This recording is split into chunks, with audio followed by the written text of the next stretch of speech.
আল্লাহ রাব্বুল আলামিন বললেন আল্লাযীনা হুম ফি সালাতিহিম খাশিউন। নামাজের মধ্যে বিনয়ী হতে হবে। নামাজের মধ্যে কেমনে বিনয়ী হব? নামাজের ভিতরে আপনার আমার মনোনিবেশ কেমন হওয়া দরকার?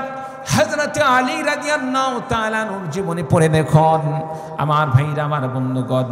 হযরত আলী রাদিয়াল্লাহু তাআলা আনহু একবার তীরবিদ্ধ হলেন। তীর যখন সাহাবায়ে কেরামগণ খুলতে যান, তীর খোলার সময় হযরত আলী রাদিয়াল্লাহু তাআলা আনহু ভীষণ আকারের কষ্ট পেতে লাগলো। কোনোভাবে খোলা যাচ্ছিল না। চিল্লাফাল্লা করেন, চিৎকার মারেন, কোনোভাবে তার পা থেকে তীর খোলা যাচ্ছিল না।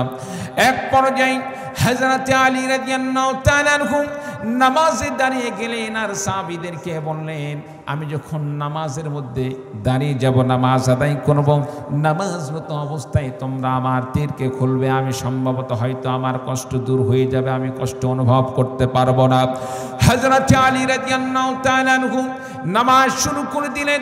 নামাজের মধ্যে এত বেশি মনোনিবেশ তৈরি হয়ে গেল, খুশু তৈরি হয়ে গেল। নামাজের মধ্যে আল্লাহ পাকের দিকে এত ধান খেয়াল পয়দা হয়ে গেল। হযরত আলী রাদিয়াল্লাহু তাআলা আনহু নামাজ আদায় করতেছেন, আর এইদিকে সাহাবী কেরামগণ হযরত আলী রাদিয়াল্লাহু তাআলা আনহুর কথা মোতাবেক তারা তীর পা থেকে খুলে ফেলে দিলেন। যে তীর খোলার জন্য নামাজের পূর্বে এত চেষ্টা করা হচ্ছিল, খোলা যাচ্ছে না। হযরত আলী রাদিয়াল্লাহু তাআলা আনহু চিৎকার মারতেছিলেন আঘাতের কারণে। ওই আলী রাদিয়াল্লাহু তাআলা আনহুর পা থেকে তীর খোলা হলো। হযরত আলী রাদিয়াল্লাহু তাআলা আনহু এক বিন্দু পরিমাণ টের পেলেন না। চিন্না বলুন সুবহানাল্লাহ। তাদের নামাজ কত সুন্দর নামাজ ছিল, তাদের সালাত কত সুন্দর খুশুওয়ালা সালাত ছিল। আর আমরা নামাজ পড়ি কিভাবে? নামাজে দাঁড়ানোর পরে। সম্মানিত উপস্থিতি, পবিত্র কোরআনে কারীম থেকে সূরাতুল মুমিনুন থেকে কিছু আয়াতি কারিমা তেলাওয়াত করছি। আল্লাহ রাব্বুল আলামিন যদি তৌফিক দান করেন, সেই আয়াতগুলো থেকে আপনাদের সামনে কিছু আলোচনা উপহার দেওয়ার চেষ্টা করব। ওমা তৌফিক ইল্লা বিল্লাহ। পবিত্র কোরআনে কারীমের সূরাতুল মুমিনুন, যেই সূরাটি মূলত কোরআনে কারীমের সূরার ধারাবাহিকতায় স্থান পেয়েছে 23তম, এই সূরার মধ্যে আয়াত রয়েছে 118টি। এই সূরার মধ্যে রুকু আছে 6টি। সূরাটি মূলত মাক্কি সূরা, অর্থাৎ রাসূলুল্লাহ সাল্লাল্লাহু আলাইহি ওয়াসাল্লামের মক্কায় অবস্থানকালে হিজরতের পূর্বে আল্লাহ পাক নবীজির প্রতি এই সূরাটি নাজেল করেন। সম্মানিত উপস্থিতি, মক্কা এবং মদিনা রাসূলুল্লাহ সাল্লাল্লাহু আলাইহি সাল্লামের জীবনটি এই দুইটি ভাগে বিভক্ত হওয়ার মধ্যে আমাদের কাছে একটি জিনিস স্পষ্ট হয়ে যায়, সেটা হচ্ছে রাসূলুল্লাহ সাল্লাল্লাহু আলাইহি সাল্লাম হিজরতের পূর্বে মক্কি জিন্দেগিতে মক্কায় যতদিন অবস্থান করেছিলেন, মক্কায় থাকা অবস্থায় নবুয়তের পরে রাসূলুল্লাহ সাল্লাল্লাহু আলাইহি সাল্লামের প্রতি কাফের মুশরিকরা অত্যাচার, নির্যাতন আর জুলুমের স্টিম রোলার চালিয়েছিল। কিন্তু আমার নবী সব অন্যায়, সব অবিচারগুলোকে রাসূলুল্লাহ সাল্লাল্লাহু আলাইহি ওয়াসাল্লাম তিনি সয়ে গিয়েছিলেন। একটারও তিনি পাল্টা আক্রমণ করেন নাই, প্রতিবাদ করেন নাই। চিৎকার মেরে বলুন ঠিক কিনা? সম্মানিত উপস্থিতি, এর দ্বারা বোঝা যায় নবীজি যখন মক্কা ছেড়ে মদিনায় গেলেন, যাওয়ার পরে আল্লাহ রাব্বুল আলামিন সেখানে একটি রাষ্ট্র ব্যবস্থা দান করলেন, মদিনাকে ইসলামী হুকুমত প্রতিষ্ঠা করলেন। প্রিয় ভাই সব, এখান থেকে স্পষ্ট হয়ে যায় যারাই শুরুতে কষ্টকে সহ্য করে আল্লাহ রাব্বুল আলামিন তাদেরকে কষ্টের পরে এর ফল দান করেন। পবিত্র কোরআনে কারীমের মধ্যে তো আল্লাহ রাব্বুল আলামিন বলেছেন ফাইন্না মাআল উসরি ইসরা, ইন্না মাআল উসরি ইসরা, নিঃসন্দেহে প্রত্যেক কাঠিন্যতার সাথেই রয়েছে সহজতা। সম্মানিত উপস্থিতি, আল্লাহ পাক অনেক সময় কষ্ট দান করার পরে, অনেক কষ্টকর পরিবেশ দেওয়ার পরে আল্লাহ রাব্বুল আলামিন শান্তিপূর্ণ কিছু আল্লাহ রাব্বুল আলামিন পরিবেশ দান করেন, বান্দার জন্য সুন্দর কোনো কিছু একটি উপহার দান করেন। চিল্লা বলুন সুবহানাল্লাহ। রাসূল সাল্লাল্লাহু আলাইহি সাল্লাম মক্কায় দীর্ঘ নির্যাতন সহ্য করলেন। নির্যাতন সহ্য করার পরে আল্লাহ পাকের নির্দেশে মদিনায় হিজরত করলেন। প্রিয় ভাই সব, রাসূলুল্লাহ সাল্লাল্লাহু আলাইহি সাল্লাম হিজরত করার পরে আল্লাহ তাআলা কি আমার নবীকে কি ঠকাইছেন নাকি? ঠকাইছেন? ঠকান নাই। নবীজিতে হিজরত করেছেন কাফের মুশরিকদের ভয়ে নয়। কাফের মুশরিকদের ভয়ে যে নবী হিজরত করেছেন বিষয়টা এরকম নয়। এই হিজরত করার পিছনেও আমার আল্লাহ পাকের নির্দেশ রয়েছে। চিল্লা বলুন ঠিক কিনা? সম্মানিত উপস্থিতি, ঠিক তেমনি ভাবে সমাজে চলতে গিয়ে আমাদের অনেক সময় নিজের চলার গতি ঠিক রাখতে রাখতে অনেক সময় গতিটা কমিয়ে দিতে হয়। কমিয়ে দেওয়া মানে এই নয় যে আমি একেবারে কি শেষ হয়ে গেলাম। আমি সামান্য কিছু সময় কমিয়ে দিয়ে সামনে যেটা কমিয়ে দিলাম এটাকে বৃদ্ধ করে আরো জোরালো ভাবে এর গতিবেগ করা, এটাই হচ্ছে মূল উদ্দেশ্য। চিল্লা বলুন ঠিক কিনা? সম্মানিত উপস্থিতি, রাসূল সাল্লাল্লাহু আলাইহি ওয়াসাল্লাম মক্কায় থাকাকালীন অনেক কষ্ট সহ্য করলেন, নির্যাতন সহ্য করলেন। কষ্ট নির্যাতন সহ্য করার পরে মদিনায় হিজরত করলেন। মদিনায় হিজরত করার পরে আল্লাহ রাব্বুল আলামিন রাসূল সাল্লাল্লাহু আলাইহি সাল্লামকে ইসলামে হুকুমত দান করলেন। চিল্লা বলুন সুবহানাল্লাহ। প্রিয় ভাই সব, আল্লাহ রাব্বুল আলামিন মুমিনদেরকে আল্লাহ রাব্বুল আলামিন সফল কাম হওয়ার জন্য কিছু গুণাবলীর কথা আল্লাহ রাব্বুল আলামিন পবিত্র কোরআনে কারীমের মধ্যে আলোচনা করেন। আমরা সকলেই কিন্তু চাই যাতে করে আমরা সফল হতে পারি। এক একজন এক এক সফলতা আমরা চাই। আমরা কেউ চাই অনেক টাকার দরকার, আমার অনেক গাড়ির দরকার, অনেক বড় বিল্ডিংয়ের দরকার, আমার যদি কোটি কোটি টাকা থাকতো। আবার কেউ চায় আমার যদি একটি ক্ষমতা থাকতো, আমি যদি এমপি হতে পারতাম, মন্ত্রী হতে পারতাম, তাহলে আমি জীবনটা আমার জীবনটা ধন্য হয়ে যেত। চিল্লা বলুন ঠিক কিনা? সম্মানিত উপস্থিতি, দুনিয়ার গাড়ি বাড়ি টাকা পয়সা মুমিনের কি এগুলোর মধ্যেই সফলতা? এগুলোর মধ্যে সফলতা? এগুলোর মধ্যে সফলতা নয়, বরং মুমিনের সফলতা কি? মুমিন যে কাজ করলে আখিরাতে জান্নাত মিলবে, মুমিনের মূল সফলতাই হচ্ছে তার মধ্যে চিৎকার মেরে বলুন সুবহানাল্লাহ। সম্মানিত উপস্থিতি, রাসূল সাল্লাল্লাহু আলাইহি ওয়াসাল্লামের কাছে যখন ওহী আসতো, নবীজির কাছে যখন ওহী আসতো, যত নবী দুনিয়াতে এসেছেন প্রত্যেকটা নবীর কাছে যখন ওহী আসতো, ওহী আসার সময় নবীগণ একটি জিনিস তারা লক্ষ্য করতেন, সেটা হচ্ছে মৌমাছি যখন চাকির কাছে উড়তে থাকে তখন কিন্তু এক প্রকার গুনগুন গুনগুন আওয়াজ হতে থাকে। কি বলেন ঠিক কিনা? নবী রাসূল যখন তাদের কাছে ওহী আসতো, নবী রাসূল লক্ষ্য করতেন এরকম একটি গুনগুন গুনগুন আওয়াজ শুরু হয়ে যেত। ঠিক তেমনি ভাবে আমার রাসূল সাল্লাল্লাহু আলাইহি সাল্লামের কাছে আগের মতো এইরকম ভাবে একবার এরকম গুনগুন গুনগুন করে আওয়াজ আসতেছিল। রাসূল সাল্লাল্লাহু আলাইহি সাল্লামের আর বোঝার বাকি নেই, অতি নিকটে আমার কাছে ওহী চলে আসতেছে। চিৎকার মেরে বলুন সুবহানাল্লাহ। প্রিয় ভাইরা আমার, আল্লাহর নবী বিশ্ব নবী মুহাম্মদুর রাসূলুল্লাহ সাল্লাল্লাহু আলাইহি ওয়াসাল্লাম যখন লক্ষ্য করলেন গুনগুন গুনগুন আওয়াজ শুরু হয়ে গিয়েছে, আমার নবী বুঝতে পারলেন অচিরেই আমার কাছে ওহী আসবে, জিবরিল ফেরেশতা চলে আসবে। গুনগুন গুনগুন আওয়াজ শোনার সঙ্গে সঙ্গে রাসূলুল্লাহ সাল্লাল্লাহু আলাইহি ওয়াসাল্লাম দুহাত তুলে দোয়া করলেন। এই দোয়ার মধ্যে আমার নবীজি যে কথাগুলো বললেন, যেই কথাগুলো দোয়ার মধ্যে ছিল তাফসীরের কিতাবের মধ্যে সেগুলো উল্লেখ করা হয়। আমার ভাইরা, আমার বন্ধুগণ, দোয়ার মধ্যে যে কথাগুলো ছিল সেগুলো হলো আল্লাহুম্মা জিদনা ওয়া লা তানকুসনা ওয়া আকরিমনা ওয়া লা তুহিন্না ওয়া আ'তিনা ওয়া লা তাহরিমনা ওয়া আথিরনা ওয়া লা তুসির আলাইনা ওয়ারদ আন্না ওয়া আমদিনা। চিৎকার মেরে বলুন আল্লাহু আকবার। আল্লাহর নবীজি দোয়াগুলো করলেন। দোয়ার মধ্যে কি ছিল? নবীজি বললেন আল্লাহুম্মা জিদনা ওয়া লা তানকুসনা, রব্বুল আলামিন তুমি আমাদেরকে বৃদ্ধি করে দাও, আমাদের মধ্যে কমতি ঘটায়ো না। তার মানে আমাদেরকে তোমার নিয়ামতকে আমাদের কাছে বৃদ্ধি করে দাও, তোমার নিয়ামতকে কম দিও না। প্রিয় ভাই, সব দুনিয়ার আমরা সমস্ত মানুষ কিন্তু চাই কিভাবে আমার সম্পদ বেশি হবে, কিভাবে আমার নিয়ামত বেশি হবে। আমরা কিন্তু কেউই চাই না আমারটা কমে যাক, কি বলেন ঠিক কিনা? এমনকি এলাকার কোনো মানুষ গত বছর তার জমিন থেকে যদি বিঘা প্রতি 20 মণ ধান পেয়ে থাকে, এই বছর যদি তার ধান 20 মণের জায়গায় 15 মণ হয়ে যায়, মনটা খারাপ হয়ে যায়। চিল্লা বলুন ঠিক কিনা? নবীজি বললেন, আল্লাহ রাব্বুল আলামিন আমাদের নিয়ামতকে বৃদ্ধি করে দিন, নিয়ামতকে কমিয়ে দিন না। এই কথা আল্লাহ রাব্বুল আলামিনের হাবিব বিশ্ব নবীজি বলেছেন।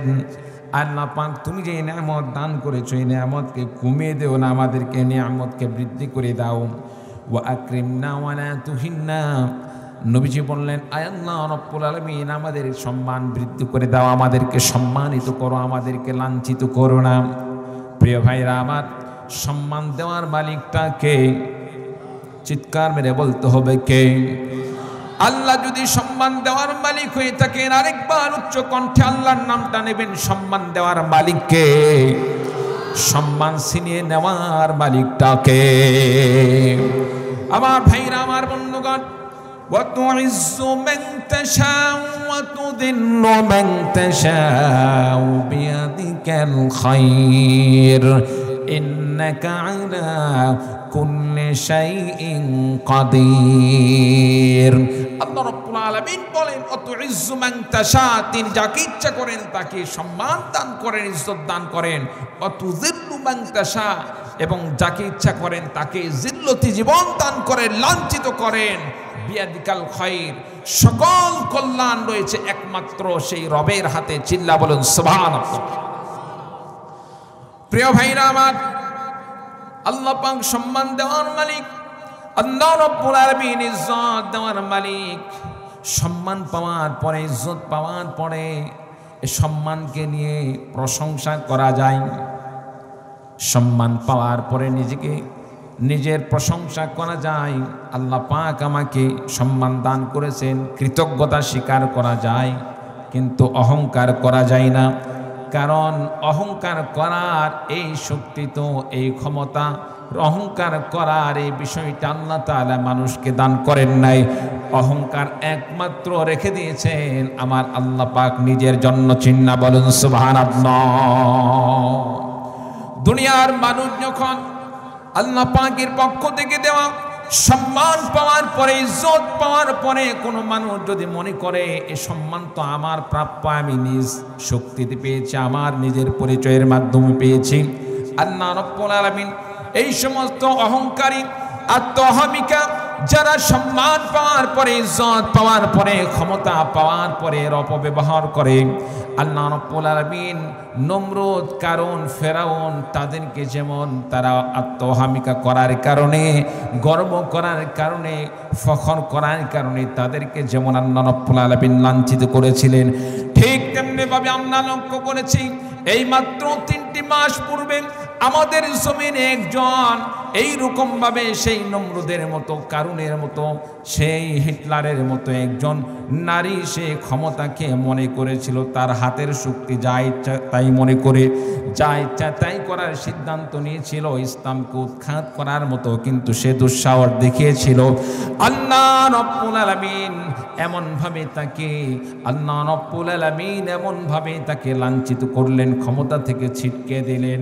আল্লাহ রাব্বুল আলামিন এমনভাবে তাকে আল্লাহ পাক উৎখাত করলেন, এমনকি দুপুরের রান্নাকৃত খাবার পর্যন্ত খাওয়ার সুযোগ পাই নাই। চিল্লা বলুন ঠিক কিনা? আমার ভাইরা, আমার বন্ধুগণ, এখান থেকে বুঝতে হবে সম্মান দেওয়ার মালিক হলেন আল্লাহ, ইজ্জত দেওয়ার মালিক আল্লাহ। সম্মান পাওয়ার পরে, ইজ্জত পাওয়ার পরে, ক্ষমতা পাওয়ার পরে এটার কৃতজ্ঞতা স্বীকার করতে হয়, শুকরিয়া আদায় করতে হয়। সম্মান পাওয়ার পরে, ইজ্জত পাওয়ার পরে আত্মওহামিকা আর অহংকার করা যায় না। কারণ যারাই আত্মওহামিকা আর অহংকার করে, আল্লাহ রাব্বুল আলামিন তাদেরকে ফেরাউন, নমরুদের মতো তাদেরকে আল্লাহ পাক লাঞ্ছিত করেন। চিল্লা বলুন ঠিক কিনা? প্রিয় ভাই সব, আমরা সুনিশ্চিতভাবে বুঝতে পেরেছি, যারা অহংকার করেছে, আত্মহামিকার মধ্যে লিপ্ত হয়েছিল, তাদেরকে আল্লাহ রাব্বুল আলামিন সমুচিত জবাব দিয়েছে।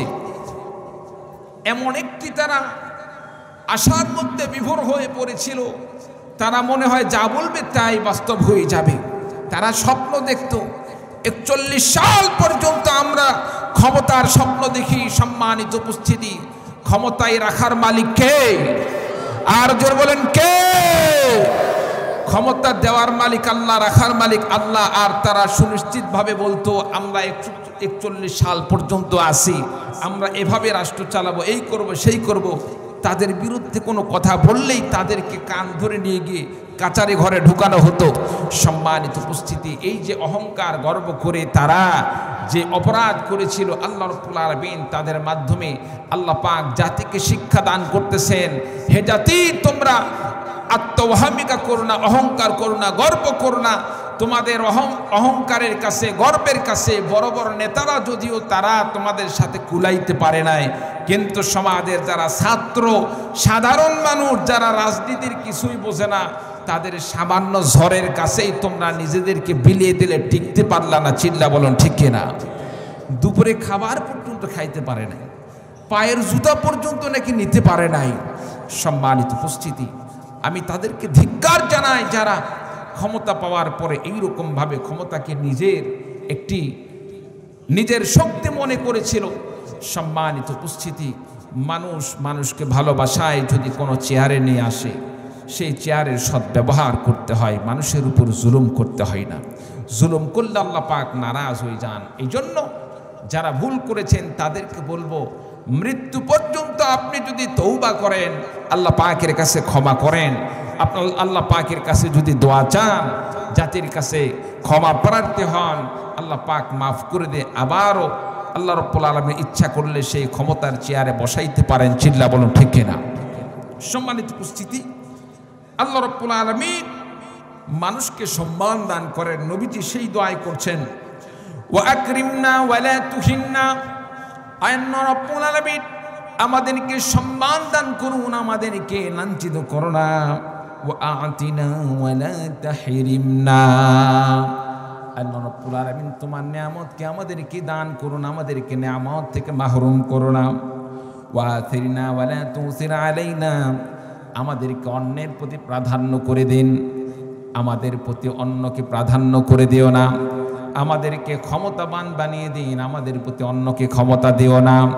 প্রিয় ভাইরা আমার, সমাজের মধ্যে সব সময় মানুষ কিন্তু চাই কিভাবে আরেকজনের চাইতে নিজেকে উপরে রাখা যায়। কি বলেন ঠিক কিনা? কেউ নিচে থাকতে চায় না, অথচ একটি সমাজ ব্যবস্থা উপর নিচে সব মিলেই। আল্লাহর নবী বিশ্বনবী সাল্লাল্লাহু আলাইহি ওয়াসাল্লাম বললেন, আল্লাহ রাব্বুল আলামিন আমাদেরকে ওয়া আতিরনা ওয়া লা তুসির আলাইনা, আল্লাহ পাক আমাদেরকে প্রাধান্য দিন, আমাদেরকে গালেব করে দিন, আমাদেরকে নিচে দান করেন না। ওয়ারদু আন্না ওয়া আরদিনা, আল্লাহ রাব্বুল আলামিন আমাদের প্রতি আপনি সন্তুষ্ট হয়ে যান, আর আমাদেরকেও আল্লাহ পাক আপনার প্রতি সন্তুষ্ট করে দিন। চিল্লা বলুন সুবহানাল্লাহ। কত সুন্দর দোয়া, কত চমৎকার দোয়া। এই দোয়ার মধ্যে একটি জাতির চাওয়া পাওয়ার সব কিছুই মনে হয় রাসূল সাল্লাল্লাহু আলাইহি সাল্লাম ঢুকে দিয়েছেন। বলুন সুবহানাল্লাহ। এই দোয়াটি করার পরে নবী আমার সাহাবায়ে কিরামদেরকে লক্ষ্য করে বললেন, রে আমার সাহাবীরা শোনো, আল্লাহ রাব্বুল আলামিন ইতিমধ্যে আমার কাছে জিবরিল আমিনের মাধ্যমে আল্লাহ রাব্বুল আলামিন আমার কাছে 10টি আয়াত নাযিল করেছেন, যে আয়াতের মধ্যে এমন 7টি মুমিন বান্দাদের গুণের কথা বলা হয়েছে। কোন মুমিন বান্দা যদি ওই গুণগুলো অর্জন করতে পারে, মুমিন বান্দা যদি এই গুণগুলো অর্জন করতে পারে, আল্লাহ রাব্বুল আলামিন ওই মুমিন বান্দাকে আল্লাহ পাক জান্নাত হিসেবে কবুল করে নেবেন। বলুন সুবহানাল্লাহ। সেই গুণগুলো জানার দরকার আছে না নাই? আছে না নাই? 7টি গুণ। কয়টি গুণ? 7টি গুণ। এই আমি যেখানে যে তেলাওয়াত করছি, যে 10টি আয়াত, এই 10টি আয়াতের মধ্যে 7টি গুণ। আরো অন্যান্য জায়গায় আরো অনেক গুণ আছে, আরো অনেক গুণ আছে। আমি যে আলোচনা করব যে 10টি আয়াত নিয়ে, এই 10টি আয়াতের এই গুণগুলো যারা অর্জন করতে পারবে আল্লাহ তাআলা তাদেরকে জান্নাত দান করবেন। বলুন সুবহানাল্লাহ।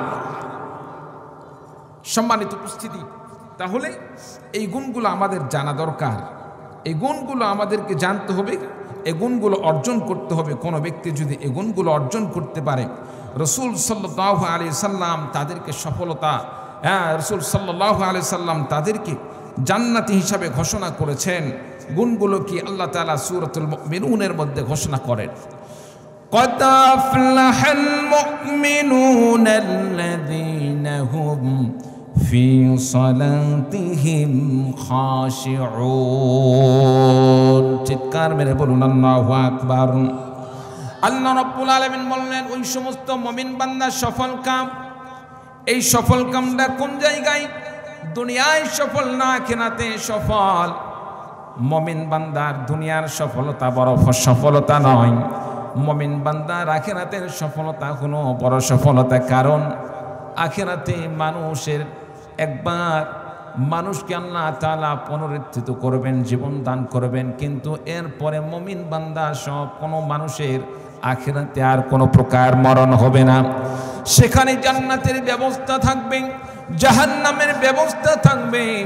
দুনিয়াতে যে মুমিন বান্দা সফল কামে যে আলামতের কথা বলা হয়েছে, গুণগুলার কথা বলা হয়েছে, এই গুণগুলো অর্জন করতে পারলে মুমিন বান্দাকে আল্লাহ রাব্বুল আলামিন আখিরাতে জীবন দেওয়ার পরে আল্লাহ রাব্বুল আলামিন তাকে চিরস্থায়ী জান্নাতে যাওয়ার ব্যবস্থা করে দেবেন। বলুন সুবহানাল্লাহ।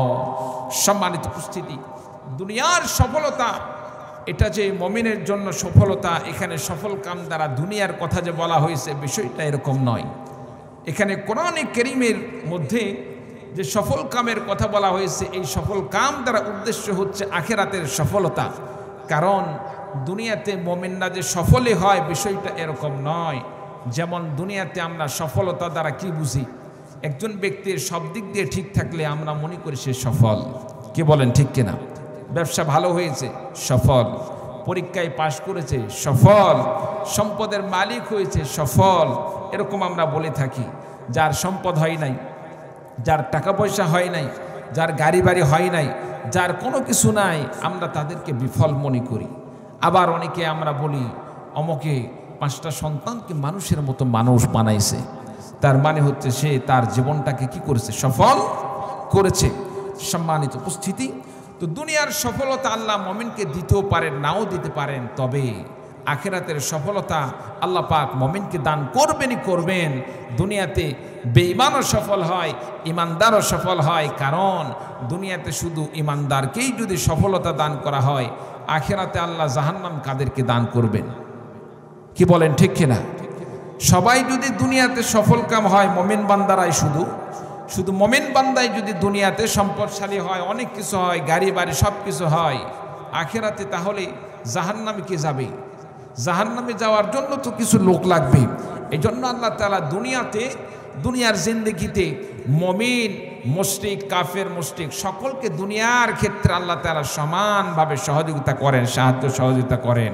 যেমন আপনি আমি পানি পান করতেছি, তৃষ্ণা লাগলে ঠিক তেমনিভাবে একজন কাফের বেঈমান কোনোদিন সে নামাজ পড়ে নাই, কালিমাও পড়ে নাই, আল্লাহকে রব বলে স্বীকার করে নাই, সেও যখন পিপাসার্ত হয় সেও কিন্তু আমার মতোই আল্লাহ পাকের সুবিধা পায়। আমি যেমন পানি পান করে তৃপ্তি পাই, আল্লাহ তাআলা নিয়ামত পেয়ে সেই কাফের মুশরিকও কিন্তু পানি পান করে তৃপ্তি লাভ করে। চিল্লা বলুন ঠিক কিনা? সুতরাং দুনিয়ার ক্ষেত্রে ইমানদার আর বেঈমান আল্লাহ তাআলা যে আলাদা আলাদাভাবে কাউকে আল্লাহ তাআলা তার রহমত দান করবেন, কাউকে দিবেন না। আল্লাহ তাআলা কাউকে রিজিক দান করবেন, কাউকে রিজিক দান করবেন না, বিষয়টা এরকম নয়। দুনিয়াতে সমানভাবে আল্লাহ তাআলা রিজিকের ব্যবস্থা করবে। তবে আল্লাহ তাআলার কাছে যদি বেশি চায়, আল্লাহ তাআলা ইচ্ছা করলে তাকে বেশি দেওয়ার মালিক আল্লাহ তাআলা দিতে পারেন। চিল্লা বলেন ঠিক কিনা? তবে আখিরাতে কি হবে? আমার ভাইরা, আমার বন্ধুগণ, যে ব্যক্তি দুনিয়াতে ঈমান আনলো না, ইসলাম গ্রহণ করলো না, আল্লাহ পাককে বিশ্বাস করলো না, আখিরাতে দুনিয়া থেকে বিদায় নেওয়ার পরে ওই কাফের মুশরিকরা সেখানে পুনরুত্থিত হবে। দুনিয়াতে যে বান্দা ঈমান আনয়ন করলো, ইসলাম গ্রহণ করলো। ইসলাম গ্রহণ করার কারণে, কালিমা পড়ার কারণে, আর ইমানের কাজ করার কারণে আল্লাহ রাব্বুল আলামিন মুমিন বান্দার জন্য জান্নাতের পথ খুলে রাখবেন।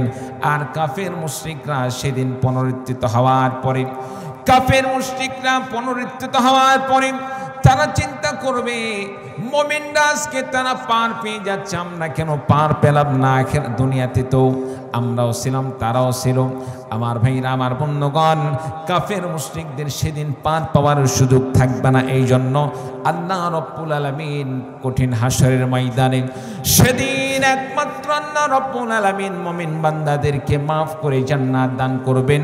কাফের মুশরিকদের এক ধাপ পা তোলার মতো, সামনে উঠানোর মতো তাদের কোনো সাহস থাকবে না। বলুন নাউযুবিল্লাহ। আমার ভাইরা, আমার বন্ধুগণ, এই জন্য মুমিন বান্দা দুনিয়াতে সফল হতেও পারে, নাও হতে পারে, কিন্তু আখিরাতে সফল কাম হয়ে যাবে। আমার ভাইরা, আমার বন্ধুগণ, এজন্য দুনিয়াতে কাফের মুশরিকদের বড় বড় সম্পদের পাহাড় দেখে কোনো লাভ নেই। স্বৈরাচারদের বড় বড় অট্টালিকা, তাদের ক্ষমতা দেখে কোনো লাভ নেই। মুমিন বান্দা যদি দুনিয়াতে বড় সম্পদের মালিক নাও হতে পারে, টাকা পয়সার মালিক নাও হতে পারে, মন খারাপ করার কোনো দরকার নেই। আল্লাহ রাব্বুল আলামিন আখিরাতে আপনাকে আমাকে ইমানের বদৌলতে জান্নাতের মধ্যে আল্লাহ রাব্বুল আলামিন নিয়ামত ভরপুর করে দেবেন। বলুন সুবহানাল্লাহ। তবে দুনিয়াতে অনেক সময় আল্লাহ তাআলা মুমিন বান্দাদেরকে সম্পদ দান করেন। আল্লাহ রাব্বুল আলামিন মুমিন বান্দাদেরকে সম্পদের সাথে সাথে শাসন ব্যবস্থাও দান করেন। যেমন নাকি আল্লাহ রাব্বুল আলামিন সুলাইমান পয়গম্বরকে শাসন ব্যবস্থা দান করেছিলেন, দাউদ পয়গম্বরকে আল্লাহ রাব্বুল আলামিন শাসন ব্যবস্থা দান করেছিলেন, মুসা পয়গম্বরকে দান করেছিলেন। আমার নবী বিশ্ব নবীজিকে যেমন আল্লাহ রাব্বুল আলামিন ক্ষমতা দান করেছিলেন, আল্লাহ রাব্বুল আলামিন ইচ্ছা করলে দুনিয়ার ক্ষমতা দান করতে পারেন, নাও করতে পারে। তবে সবচাইতে বেশি সফল হলো ওই বান্দা যে ব্যক্তি দুনিয়াতে সফল হলো, দুনিয়াতে যে ব্যক্তি সম্পদের মালিক হলো, নেক আমল করলো, সম্মানের পাত্র হলো। আর আখিরাত তো তার জন্য, সফলতার জন্য আল্লাহ রাব্বুল আলামিন সফল কাম রেখেছেন। চিল্লা বলুন সুবহানাল্লাহ। সম্মানিত উপস্থিতি, আখিরাতে তো মুমিনরা সফল হবেই হবে। দুনিয়াতে যদি সফল হয় তাহলে নূরুন আলা নূর, ভালোর ভালো যেটাকে বলা হয়। অনেক সময় দুনিয়াতে সফলতা নাও আসতে পারে, তবে একটি জিনিস মনে রাখবেন, দুনিয়াতে আল্লাহ তাআলা সম্পদ দিয়েও পরীক্ষা নেন, আবার সম্পদ না দিয়েও পরীক্ষা নেন। সম্পদের মালিক না হতে পারলে মন খারাপ করবেন না, মনে করবেন আল্লাহ তাআলা আমাকে এভাবেই পরীক্ষা নিচ্ছেন। মনে রাখতে হবে, হ্যাঁ, বিপদে আপদে সর্ব অবস্থায় আল্লাহর প্রতি সন্তুষ্ট হওয়া, এটাই মুমিনের পরিচয়। চিল্লা বলুন সুবহানাল্লাহ। আমার ভাইরা, আমার বন্ধুগণ, তাহলে বোঝা গেল মুমিন বান্দা আখিরাতে সফল হবে। কিসের মাধ্যমে সফল হবে? যেদিন সমস্ত মানুষেরা বিপদের মধ্যে পড়ে যাবে। দুনিয়াতে কাফের মুশরিক যারা বেঈমানরা দুনিয়াতে অন্যায় অবিচার করেছে, আপনি আমি মুমিন বান্দা নামাজ পড়েছি, নামাজ পড়তে গেলে জঙ্গি তকমা লাগিয়েছে, রোজা রাখতে গেলে বিভিন্ন প্রকার আপনাকে আমাকে অপবাদ দিয়েছে, সুন্দর দাড়িটা রাখলে জঙ্গি বলে তারা তকমা দিয়েছে, নামাজ পড়লে জঙ্গি বলা হতো। এই সমস্ত ব্যক্তিরা আখিরাতে উঠবে, আপনি আমিও উঠব। আমার ভাইরা, আমার বন্ধুগণ, যারাই দুনিয়াতে এইরকমভাবে ট্যাগ লাগিয়েছে, কঠিন হাসরের ময়দানে আপনার আমার সেদিন পরিবেশ দেখে, জান্নাতে যাওয়ার অবস্থা দেখে তারা আফসোস করতে থাকবে আর বলতে থাকবে, হায় আফসোস, দুনিয়াতে যদি আমি অন্যায় না করতাম, জুলুম না করতাম, আমি যদি অপরাধ না করতাম, আজকে আমি এই বান্দাদের সাথে জান্নাতে বাস করতাম। চিল্লা বলুন সুবহানাল্লাহ। সম্মানিত উপস্থিতি, তাহলে মুমিন বান্দা সফল কাম হবে। মুমিনের সফলতা, আখিরাতের সফলতা আল্লাহ পাক চাইলে দুনিয়াতেও দান করতে পারেন। প্রিয় ভাই সব, তবে একটি জিনিস মনে রাখতে হবে, দুনিয়ার যে সফলতা, ক্ষমতার চেয়ার, টাকা পয়সা, এই সফলতা চিরস্থায়ী নয়।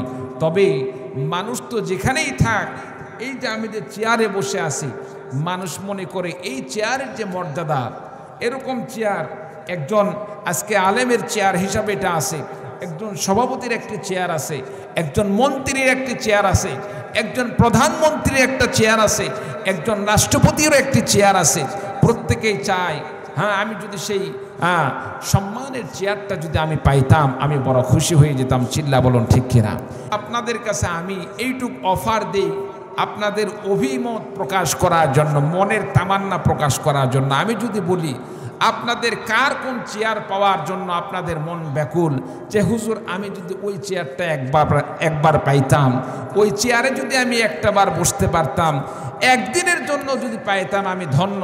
আমি যদি এই প্রস্তাব রাখি, আপনারা কোন চেয়ারের কথা বলবেন একটু বলেন তো দেখি, বলেন তো দেখি। অনেকে বলবে হুজুর শেখ হাসিনা তো চলেই গেল, ডক্টর ইউনূস সেই চেয়ার পাইল, আমি যদি একটা দিন এই চেয়ারে বসতে পারতাম তাহলে তো আমি ধন্য মনে করতাম। কি বলেন ঠিক কিনা? কথা বলেন ঠিক কিনা? আবার অনেকেও মনে করবেন চুপ্পু সাহেব তো এখন আছেন, যদি চুপ্পু সাহেব যাওয়ার পরে সেই চেয়ারটা যদি আমাকে দেওয়া হইতো, জীবনে তো কোনোদিন স্বপ্নও দেখা যায় না, তারপরেও যদি কোনোভাবে ভুল ক্রমে গিয়েও যদি সেখানে বসে যায় তাহলে আমি ধন্য হয়ে যেতাম। কি বলেন ঠিক কিনা? অনেক ছেলেপেলেদেরকে দেখা গেল যখন আন্দোলনটা সফল হলো, ছেলেপেলে যখন সংসদের মধ্যে প্রবেশ করলো, যারা ভাবতেও পারে নাই একসময় সংসদের বারান্দা দিয়ে ঘুরতে গেলেও তাদেরকে গ্রেপ্তারের ভয় ছিল, তারা সেখানে গিয়ে মুখে সিগারেট দিয়ে ধুমসে টানতেছে। সিগারেট খায় নাই কিন্তু দেখা যাচ্ছে ওরকম একটা পাঠ নিচ্ছে, ভাব নিচ্ছে। সেখানে গিয়ে একদম সংসদ হলে তার বক্তব্য কেমন হবে সেই বক্তব্যগুলো সেখানে প্রকাশ করছে। চিল্লা বলেন ঠিক কিনা? সম্মানিত উপস্থিতি, আসলে কি আল্লাহ তাআলার দৃষ্টিতে সংসদের চেয়ারের দামটাই বেশি? সংসদের চেয়ারের দাম বেশি না। এই চেয়ারটা আল্লাহ মুমিনকেও দান করেন, কাফের মুশরিককেও দান করেন। রাষ্ট্রপতির চেয়ার একজন মুমিনকেও দান করেন, কাফের মুশরিককেও দান করেন। আল্লাহ রাব্বুল আলামিন কি বলেন, বান্দা তুমি ওই চেয়ারকে নিয়ে তুমি টানাটানি করো কেন? এটা তো দুনিয়ার নগণ্য একটি চেয়ার। এই চেয়ারটা আমি মুমিনকেও দান করে, আখিরাত আমি কাফের মুশরিককেও দান করি। তবে একটি জিনিস মনে রাখো, মুমিন তোমাদেরকে আমি এমন একটি চেয়ার দান করেছি যে চেয়ার কিয়ামত পর্যন্ত কোনো কাফের মুশরিক সেই চেয়ারের চিন্তাও করতে পারবে না। বলুন সুবহানাল্লাহ। আমার ভাইরা, আমার বন্ধুগণ, দুনিয়াতে যত ক্ষমতাবান ব্যক্তি এসেছে, এই ক্ষমতাবান ব্যক্তিদের মধ্যে কোনো সময় মুসলমানরা ক্ষমতার চেয়ার পেয়েছে, কোন সময় কাফের মুশরিকরা ক্ষমতার চেয়ার পেয়েছে। কিন্তু আল্লাহ রাব্বুল আলামিন সান্ত্বনা দিয়ে বলতে যান, রে আমার বান্দারা শোনো, আমি আল্লাহ রাব্বুল আলামিন তোমাদেরকে এমন একটি চেয়ার দান করেছি, নবুয়তের চেয়ার। দুনিয়াতে যত নবী এসেছে, দুনিয়াতে যত নবী এসেছে, ওই নবী দুনিয়াতে বেঁচে থাকা পর্যন্ত ওই চেয়ারের দখল আর কোনো বান্দা দুনিয়াতে অর্জন করতে পারে নাই। চিন্না বলুন সুবহানাল্লাহ। সাধারণত দুনিয়ার এই ক্ষমতার চেয়ারের ক্ষেত্রে 5 বছর একজন ক্ষমতার চেয়ার থাকলো, 5 বছর পরে এই চেয়ারটা পরিবর্তন হয়ে আরেকজন ক্ষমতায় চলে আসে মানুষের। এরকমভাবে জনপ্রিয়তা থাকলে, আল্লাহ পাক কবুল করলে আরেকজন এই চেয়ারে এসে বসবে। যখন সে এসে বসবে, আগের যে ব্যক্তিটা বসেছিল ওই ব্যক্তি আবার যদি সে এখানে এসে বসার চেষ্টা করে, বসার সুযোগ নাই। মনে করেন আমি এখন বয়ান করতেছি, আমার পরে প্রধান মেহমান আসবেন, প্রধান মেহমান আসার যে সময় হয়ে যাবে আলোচনা শুরু করে দিবেন। আলোচনা শুরু করার পরে আমি যদি আবার বলি হুজুর আপনি উঠে যান, এখন আমি বয়ান করব, আমার কি সুযোগ থাকবে? কথা বলেন, সুযোগ থাকবে? থাকবে না। আমার ভাইরা, আমার বন্ধুগণ, দুনিয়াতে এমনভাবে ক্ষমতার চেয়ারের পরিবর্তন হয়, কিন্তু আল্লাহ রাব্বুল আলামিন মুমিনদের মাঝে এমন একটি চেয়ার দান করলেন। আল্লাহ রাব্বুল আলামিন নবুয়তের চেয়ার দান করেছেন, যেই নবুয়তের চেয়ার আল্লাহ রাব্বুল আলামিন একমাত্র মুমিনদের মাঝে দান করেছেন। এটা কাফের মুশরিকদেরকে এই সম্মানের চেয়ার আল্লাহ রাব্বুল আলামিন দান করেন নাই। বলুন সুবহানাল্লাহ। আমার ভাইরা, আমার বন্ধুগণ, এই জন্য মুমিনের সফলতা দুনিয়াতে হতেও পারে, নাও হতে পারে। এ নিয়ে কোনো টেনশনের কারণ নেই, চিন্তার কারণ নেই। কোন কোন কাজ করলে মুমিন বান্দা সফল হবে এই বিষয়টা আপনাদের সামনে তুলে ধরতে চাই। আল্লাহ রাব্বুল আলামিন পবিত্র কোরআনে কারীমের মধ্যে বলেন, আল্লাযীনা হুম ফি সালাতিহিম খাশিউন। চিৎকার মেরে বলুন আল্লাহু আকবার। আল্লাহ রাব্বুল আলামিন বললেন, ওই সমস্ত মুমিন বান্দা সফল যে সমস্ত মুমিন বান্দারা তাদের নামাজের মধ্যে বিনয় হয়। চিল্লা বলুন সুবহানাল্লাহ। যে সমস্ত মুমিন বান্দারা নামাজের মধ্যে বিনয় হয়, নামাজের মধ্যে ধ্যান খেয়ালের সাথে নামাজ আদায় করে, সালাত আদায় করে, নামাজের মধ্যে দুনিয়াবি কোনো চিন্তা ভাবনা নেই, দুনিয়াবি কোনো টেনশন নাই, দুনিয়াবি কোনো ফিকির নাই, রবের সামনে দাঁড়িয়েছে রবকে খুশি করার জন্য। প্রিয় ভাই সব, এখন যদি কোনো ব্যক্তি কোনো বিষয় নিয়ে একজন বিচারকের সামনে যায়, একজন হাকিমের সামনে যায়, মনে করেন আপনি রাষ্ট্রপতির সামনে গিয়েছেন কোনো দাবি পেশ করার জন্য, সেখানে গিয়ে রাষ্ট্রপতির সামনে এদিকে একবার হাত মারবেন, এদিকে একবার হাত মারবেন, মাঝে মাঝে উল্লুক ভুল্লুক করবেন, উপরের দিকে তাকাবেন, এরকম কি করা যায়? রাষ্ট্রপতির সামনে গেলে কোনো সাধারণ মানুষ এরকম করবে? প্রধানমন্ত্রীর সামনে গেলে এরকম করবে? মনে হয় আমার কথা আপনারা বোঝেন নাই। এরকম করবে নাকি? করবে না। তো দুনিয়ার সমস্ত রবের রব, সমস্ত হাকিমের হাকিম, সমস্ত শাসকের শাসক আপনার আমার রব। আপনার আমার রবের সামনে যখন আপনি আমি নামাজ আদায় করি, যখন নামাজ আদায় করব, সালাত কায়েম করব, নামাজে দাঁড়ানোর পরে ডানে বামে দেখার কোনো সুযোগ থাকে? যদি আমি নামাজ সঠিকভাবে পড়তে চাই আল্লাহকে খুশি করার জন্য, আপনি আমি কি ডানে বামে তাকাইতে পারবো? আপনার আমার ডানে বামে তাকানোর মাধ্যমে একাগ্রতা আসবে না। সম্মানিত উপস্থিতি, দুনিয়ার হাকিমকে যেমন ভয় করে একজন প্রধানমন্ত্রীর সামনে দাঁড়িয়ে যেমন তার সামনে এদিক সেদিক কিছু করা যায় না, যেমন প্রধানমন্ত্রীর মন খারাপ হয়, আমার প্রতি খারাপ দৃষ্টি আসে, এইরকম কোনো কাজ করা যায় না। এর চাইতে আপনাকে আমাকে আরো বিনয়ী হতে হবে। রবের সামনে যখন আপনি আমি নামাজে দাঁড়িয়ে যাব, তখন মনে করতে হবে আমার রব তো আমাকে দেখতেছেন। চিল্লা বলুন সুবহানাল্লাহ। আমার ভাইরা, আমার বন্ধুগণ, হাদিস শরীফের মধ্যে লেখা হয়, রাসূলুল্লাহ সাল্লাল্লাহু আলাইহি ওয়াসাল্লাম হাদিস শরীফের মধ্যে বলেন, কোন বান্দা যখন নামাজের মধ্যে দাঁড়িয়ে যায়, নামাজের মধ্যে খুশু খুজুর সাথে নামাজ আদায় করে, ডানে বামে ভ্রুক্ষেপ করে না, নামাজের মধ্যে সিজদার জায়গায় নজর রাখে, মনোনিবেশ করে জান্নাতের দিকে, আর মনে মনে ভাবে আমার রব তো আমাকে দেখতেছেন, আমার রবের সামনে আমি দাঁড়িয়েছি, নম্রতার সাথে ভদ্রতার সাথে নামাজ আদায় করে, কোনো মানুষ ডাকলে কোনো প্রকার উত্তর নাই, এদিক সেদিক কোনো প্রকার থাকাই না, মনোনিবেশ অন্যদিকে যায় না, ব্যবসার কথা মনে করে না।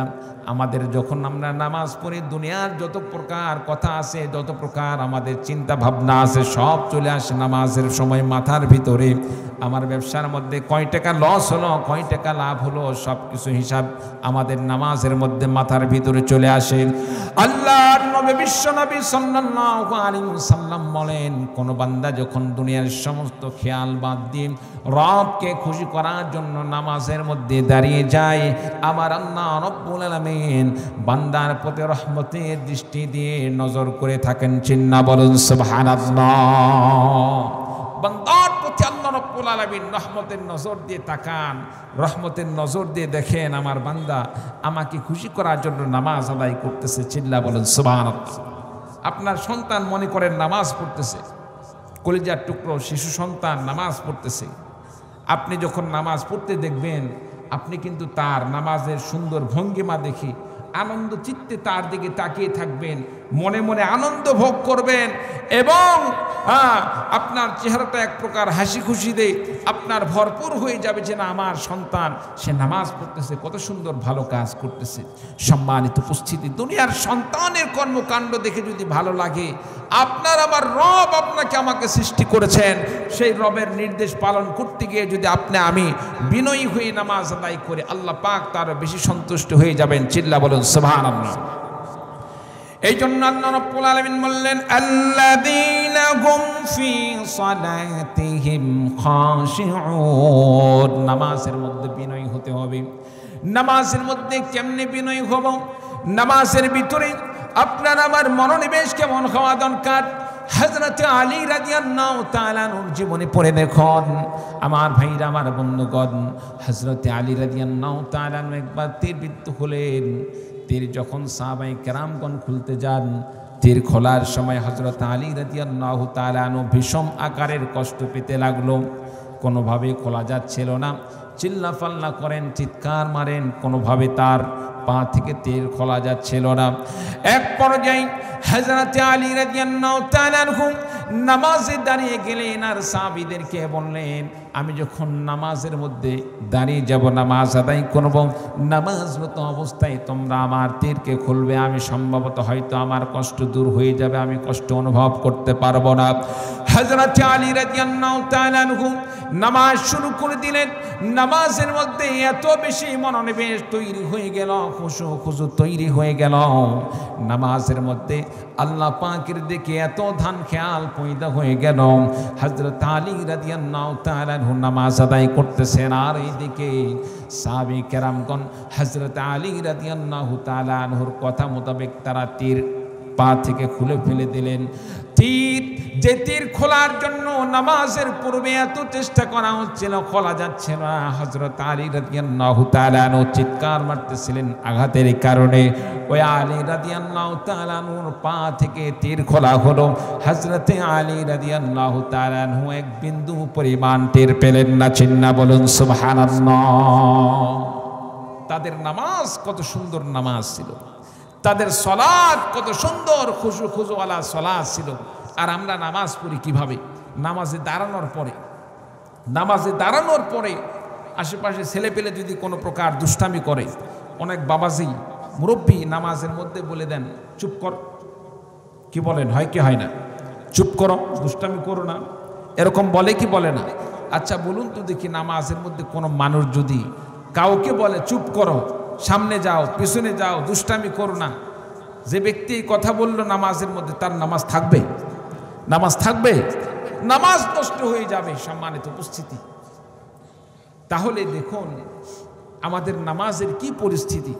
অনেক সময় নামাজ আমরা আদায় করতে গিয়ে 4 রাকাত নামাজ 2 রাকাত পড়ার পরে চিন্তা হয় কয় রাকাত পড়লাম, নামাজ কি আমার ঠিক আছে না নাই, এরকম হয় কি হয় না? দুনিয়ার যত চিন্তা ভাবনা আছে, পেরেশানে আছে, সব ঢুকে যায়। সম্মানিত উপস্থিতি, আমাদেরকে দুনিয়ার এই সমস্ত চিন্তা থেকে ফারেক হতে হবে। নামাজ এমনভাবে আদায় করতে হবে দুনিয়ার চিন্তা থেকে ফারেক হয়ে। রাসূল সাল্লাল্লাহু আলাইহি সাল্লাম যেভাবে নামাজ আদায় করছেন, সাহাবায়ে কেরামগণ যেভাবে নামাজ আদায় করছেন, সেভাবে একাগ্রতার সাথে খুশুর সাথে নামাজ আদায় করতে হবে। চিল্লা বলুন সুবহানাল্লাহ। আল্লাহ পাক আমাদের সকলকে তৌফিক দান করুন, সকলে বলে আল্লাহুম্মা আমিন। আমার ভাইরা, আমার বন্ধুগণ, মুমিন বান্দার 2 নম্বর গুণ, আল্লাহ রাব্বুল আলামিন সূরাতুল মুমিনুনের 3 নম্বর আয়াতের মধ্যে আল্লাহ রাব্বুল আলামিন মুমিনদের গুণ সম্পর্কে ঘোষণা দিয়ে বলেন, ওয়াল্লাযীনা হুম আনিল লাগবি মুরিদুন। মুমিন বান্দার আরেকটি পরিচয় হলো, মুমিন বান্দা সব সময় অন্যায় কাজ থেকে, অনর্থক কাজ থেকে নিজেকে বিরত রাখবে, অনর্থক কর্মকাণ্ড থেকে বিরত রাখবে, অনর্থক সময় নষ্ট করা থেকে মুমিন বান্দা বিরত রাখবে। যে মুমিন বান্দা অনর্থক কাজ থেকে, অনর্থক কর্মকাণ্ড থেকে নিজেকে হেফাজত করলো, বিরত রাখলো, আল্লাহ রাব্বুল আলামিন বলেন ওই মুমিন বান্দা সফল কাম, যে মুমিন বান্দা অনর্থক কাজ থেকে নিজেকে বিরত রাখে। চিল্লা বলুন সুবহানাল্লাহ। সম্মানিত উপস্থিতি, দেখেন আমাদের বর্তমান সমাজে, বর্তমান সময়ে আমাদের অনর্থক সময় কিভাবে নষ্ট হয়। আমরা যখন খাই, খাওয়ার সময় তো খাচ্ছি, যখন আমরা নামাজ পড়ি, নামাজের সময় তো নামাজ পড়তেছি, যখন ঘুমাই, ঘুমের সময় ঘুমাচ্ছি, যখন দোকান করতেছি, দোকান করার সময় দোকান করছি। অনেক সময় ফ্রি টাইম থাকে, কিছু ফ্রি টাইম থাকে, এই সময়গুলো আমরা কি করি, আমাদের কোনো কাজ থাকে না, বন্ধু বান্ধব মিলে আড্ডা দেওয়া শুরু করি। যত প্রকার গল্প গুজব, মিথ্যা বানাওটি ইত্যাদি, গীবত, শেকায়েত, এগুলো নিয়ে আমরা পড়ে থাকি। যেমন কার কি হয়েছে, হোক বা না হোক, কোনো ব্যক্তির যদি কোনো দোষ ত্রুটি থাকে, সেটা যদি বাস্তবে থাকে, তার অনুপস্থিতিতে আরেকজনের সামনে সেটাকে প্রকাশ করা, এটা হচ্ছে গীবত। আল গীবাতু আশাদ্দু মিনাজ জিনা। গীবত হচ্ছে জেনার চাইতে জঘন্যতম একটি খারাপ গুনাহ। সম্মানিত উপস্থিতি, কারো অনুপস্থিতিতে কারো বদ ইত্যাদি এই সমস্ত জিনিস আমরা সমালোচনা না করা, বদ কথা তার সম্পর্কে খারাপ ধারণা না করা। সম্মানিত উপস্থিতি, এরপরে কারো সম্পর্কে যদি আমরা খারাপ কিছু কথা বলে থাকি, কোনো প্রকার বদনাম করে থাকি, যেই বদনামটা আসলে তার মধ্যে নেই, কাউকে যদি বলে থাকি অমুকের সাথে জেনা করেছে কিন্তু মোটেও সে এই জেনার সাথে জড়িত নয়, অমুকের সম্পদ লুণ্ঠন করেছে, অমুকের দোকানে চুরি করেছে কিন্তু মোটেও সে এই কাজের সাথে জড়িত নয়, তাহলে এটা হলো মিথ্যা অপবাদ দেওয়া। সম্মানিত উপস্থিতি, মিথ্যা অপবাদ দেওয়া এটাও হচ্ছে মারাত্মক গুনাহ। এই জন্য আমাদেরকে এই সমস্ত অনর্থক কর্মকাণ্ড থেকে নিজেদেরকে বেঁচে রাখতে হবে, নিজেদেরকে হেফাজত করতে হবে। আল্লাহ তাআলা আমাদের সকলকে তৌফিক দান করুন, সকল বলে আল্লাহুম্মা আমিন। আল্লাহ রাব্বুল আলামিন মুমিন বান্দার 3 নম্বর গুণের কথা বলেন, ওয়াল্লাযীনা হুম লিস-সাকাতি ফাইলুন। আল্লাহ রাব্বুল আলামিন ঘোষণা দিয়ে বলেন 3 নম্বর গুণের মধ্যে আল্লাহ রাব্বুল আলামিন মুমিন বান্দার যে গুণের কথা বলেছেন, মুমিন বান্দা সে যাকাত আদায় করবে। আমার ভাইরা, আমার বন্ধুগণ, বর্তমান সমাজে আমাদের সমাজে এমন কিছু ধনী লোকদেরকে দেখা যায় যাদের নামাজ ঠিক মতো নামাজ আদায় হয়, হজের সময় আসলে হজ ঠিক মতো আদায় করে, ওমরার সময় আসলে ওমরা ঠিক মতো আদায় করে। আমার ভাইরা, আমার বন্ধুগণ, নামাজের মধ্যে কোনো কমতি নেই, ওমরা করার মতো কোনো কমতি নেই, মক্কা মদিনায় যাওয়ার মতো কোনো কমতি নাই, চিল্লা দেওয়ার মতো কোনো কমতি নাই, ফুরফুরা শরীফে যাইতে কোনো কমতি নাই, চরমনায় যাইতে কোনো প্রকার কমতি নাই, সরসিনায় যাইতে কোনো প্রকার কমতি নাই, সব আমল ঠিক মতো আদায় করে। কিন্তু যখন তার যাকাতের হিসাব সে হিসাব করে দেখে, আমার ভাইরা, আমার বন্ধুগণ, মনে মনে সিদ্ধান্ত নেই এতগুলো সম্পদের যদি আমি যাকাত আদায় করি, এতগুলো সম্পদের যদি আমি যাকাত আদায় করি, আমার বিশাল বড় একটি অংশ, সম্পদের অংশ আমার হাত ছাড়া হয়ে যাবে। এই মনে করে সে যাকাত দেওয়ার কথা মুখে উঠাইতে চাই না। চিল্লা বলুন ঠিক কিনা? আছে না এরকম? এরকম আছে না নাই? সমাজে এরকম আছে না নাই? ইসলামী হুকুমত থাকলে, ইসলামী আইন ব্যবস্থা থাকলে, প্রত্যেকের সম্পদের হিসাব করে করে যদি যাকাত নেওয়া হতো, তাহলে আজকে আমাদেরকে এমন একটি ফরজ বিধান থেকে নিজেকে গুটিয়ে রাখার কোনো সুযোগ থাকতো না। ইসলামী হুকুমত নাই, ইসলামী আইন ব্যবস্থা নাই, যার কারণে আমরা 1 নম্বর শয়তানের ধোকায় পড়ে যাকাত দেই না, দ্বিতীয়ত ইসলামী আইন অনুযায়ী যেটা কেটে নিত আপনার আমার অঙ্ক থেকে, আপনার আমার অ্যাকাউন্ট থেকে, অন্ততপক্ষে সেভাবে হলেও আল্লাহ তাআলা মাফ করে দিতে পারতেন।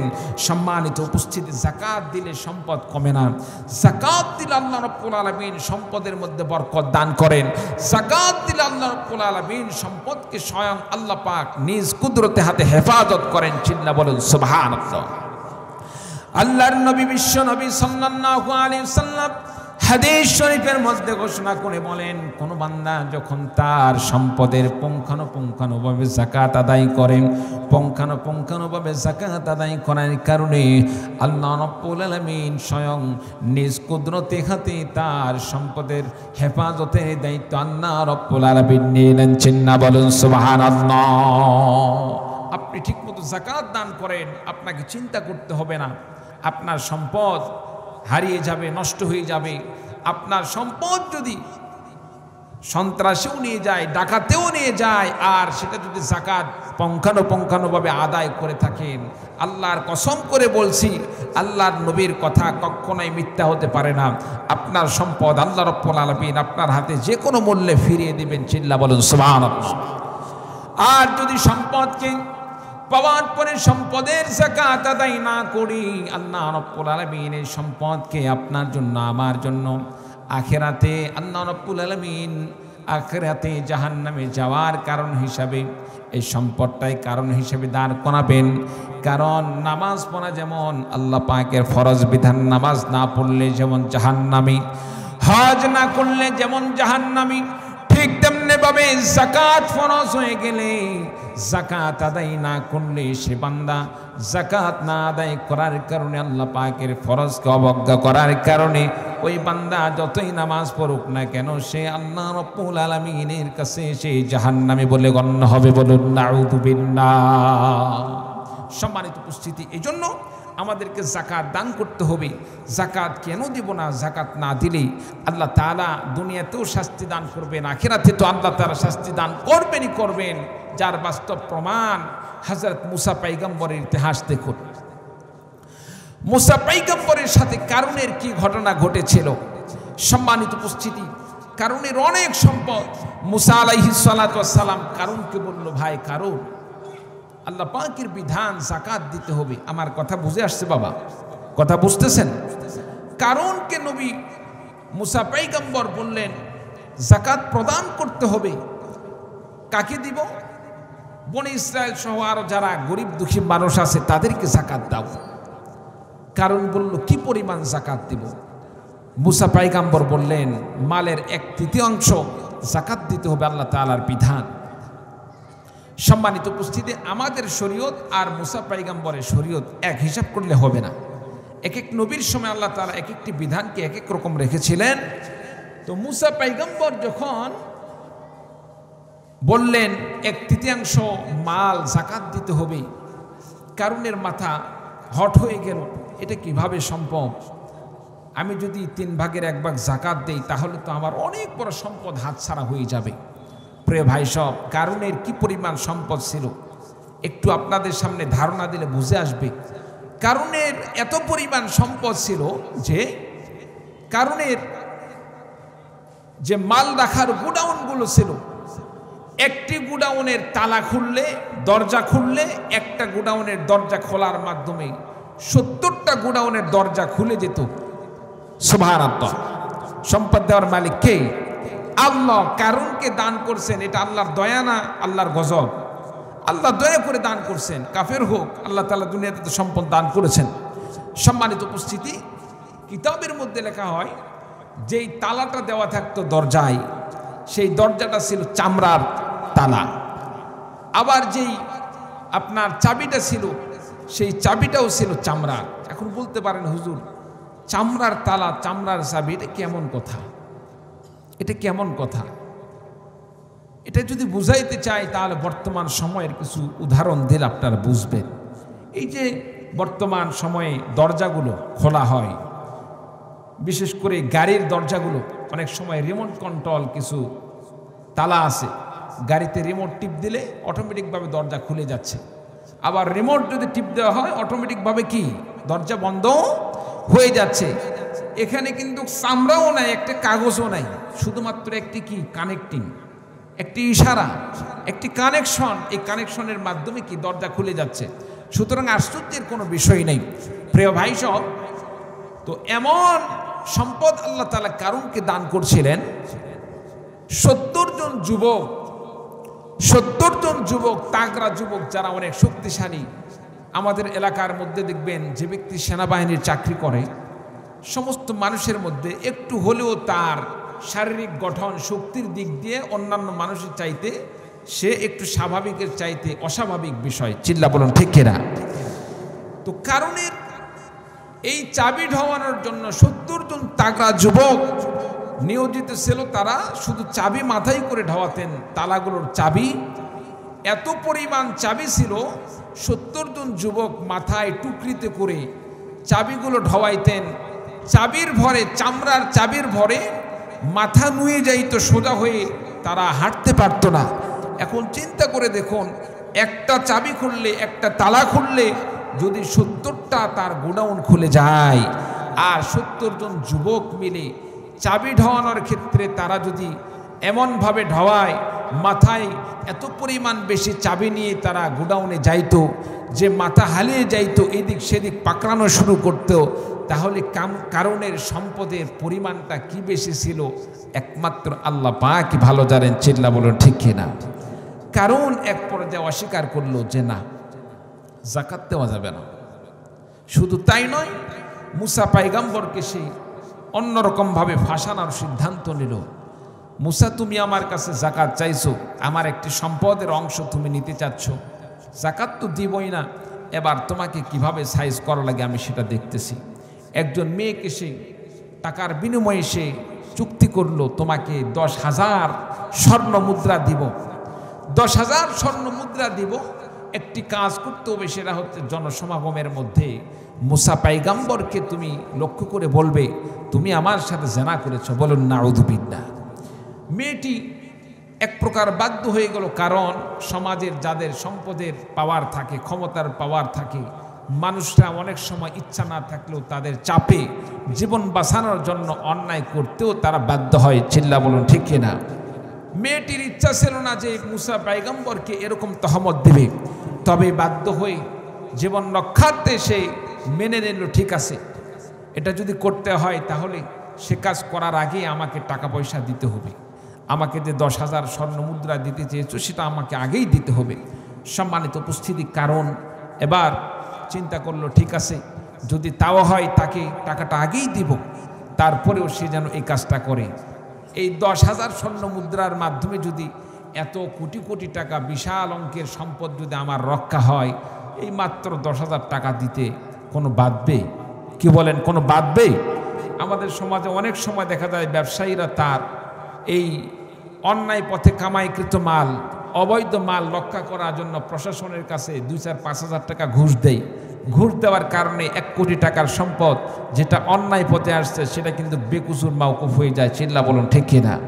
তো কারণ এইরকমই সিদ্ধান্ত নিয়ে মেয়ের মাধ্যমে এই জিনিসটা করতে চাইল। কারণ মুসা পয়গম্বরের অনুষ্ঠানে গেলেন, হ্যাঁ সেখানে মুসা আলাইহিস সালাতু ওয়াস সালাম ঈদের নামাজের পরে তিনি দোয়া করবেন। কারণ মুসা পয়গম্বরকে লক্ষ্য করে বললেন, পয়গম্বর একটি কথা ছিল, যদি অনুমতি দান করেন একটি কথা বলতে চাই। মুসা পয়গম্বর বললেন নির্ভয়ে বলুন। এবার কারণ বলল, প্রশ্নটা হলো কোন মানুষ যদি কোনো মানুষ অন্যায়ভাবে স্ত্রী বাদ দিয়ে অন্য কোনো নারীর সাথে জেনা করে, সেই জেনার কি বিচার হবে?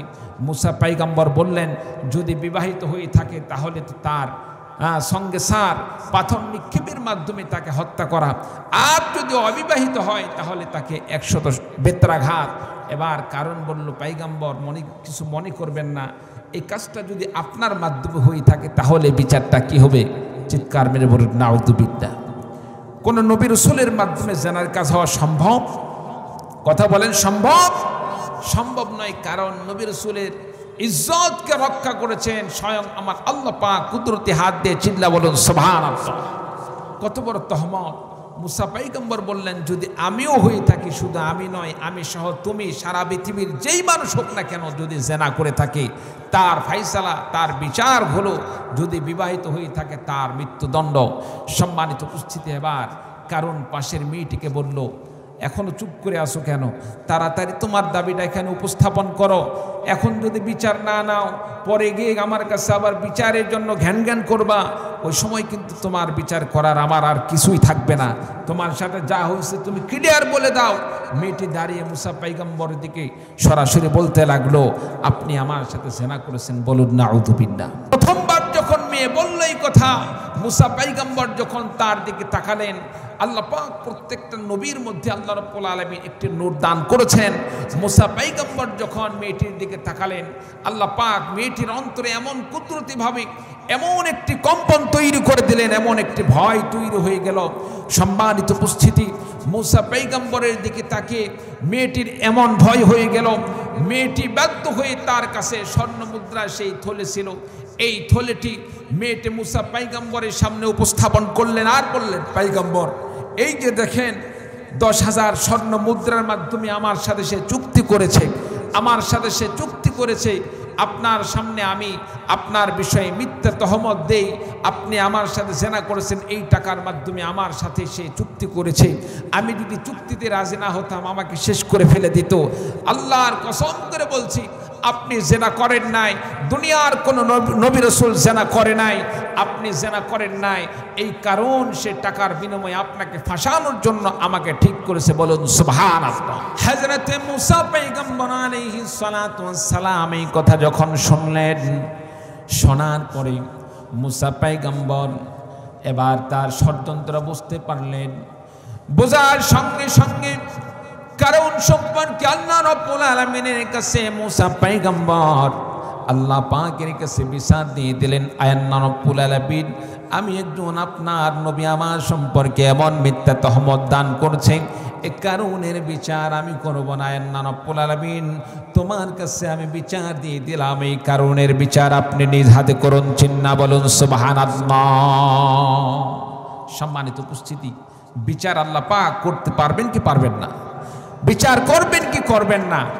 আল্লাহ পাকই বিচার করবে, তবে নিজ হাতে নয়। আল্লাহ পাক মুসা পয়গম্বরের হাতেই বিচার করবেন। মুসা তুমি যা বলবে তাই বিচার হবে। মুসা পয়গম্বর সেই বিচারই করবেন। শেষ বিচার শোনার দরকার আছে না নাই? দরকার আছে না নাই? শেষ পর্যন্ত আমরা থাকবো তো ইনশাল্লাহ? বিচারের ফায়সালা কি হলো এটা শুনবো তো ইনশাল্লাহ? শুনবো তো ইনশাল্লাহ?